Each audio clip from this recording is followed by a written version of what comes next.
Dan untuk mengetahui perkembangan terkini pasca bentrokan dua desa di Buton, kita langsung bergabung dengan jurnalis Kompas TV ada Silviansa Kia melalui sambungan telepon. Selamat pagi, Silviansa. Ya, selamat pagi, rekan. Bisa Anda gambarkan bagaimana kondisi terkini di pengungsian? Ada ratusan warga yang harus mengungsi karena rumah mereka terbakar? Ya, baik saudara, dapat saya laporkan suasana terkini di Kabupaten Buton di dua desa, yakni Desa Gunung Jaya dan Desa Sampuang Balo.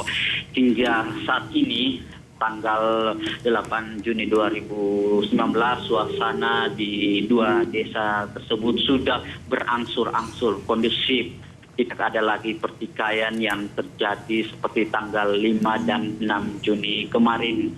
Pihak warga sudah mulai merasa nyaman dengan tidak adanya lagi pertikaian-pertikaian yang sempat memakan korban jiwa. Namun di suasana di dua daerah tersebut, pihak dari aparat kepolisian dan juga aparat TNI masih melakukan penjagaan yang super ketat. Hal ini untuk mengantisipasi jangan sampai lagi terjadi pertikaian di dua desa tersebut. Namun kita ketahui memang di Desa Gunung Jaya yang merupakan desa yang terjadi pembakaran rumah hingga 87 rumah yang hangus terbakar.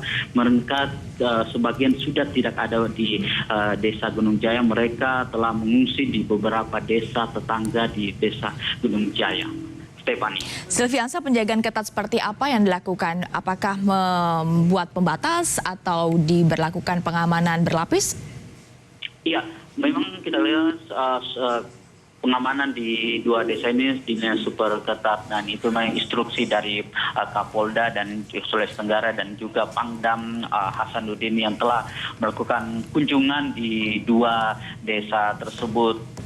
Selain menjaga di dua desa itu, mereka juga ada personil yang ditempatkan di perbatasan, sehingga untuk mengantisipasi jika adanya warga yang kembali lagi akan melakukan pertikaian. Dan juga pihak Kapolda dan bersama Pangdam Hasanuddin telah melakukan kunjungan di lokasi pengungsian untuk mendengarkan langsung keluh kesah dari para pengungsi.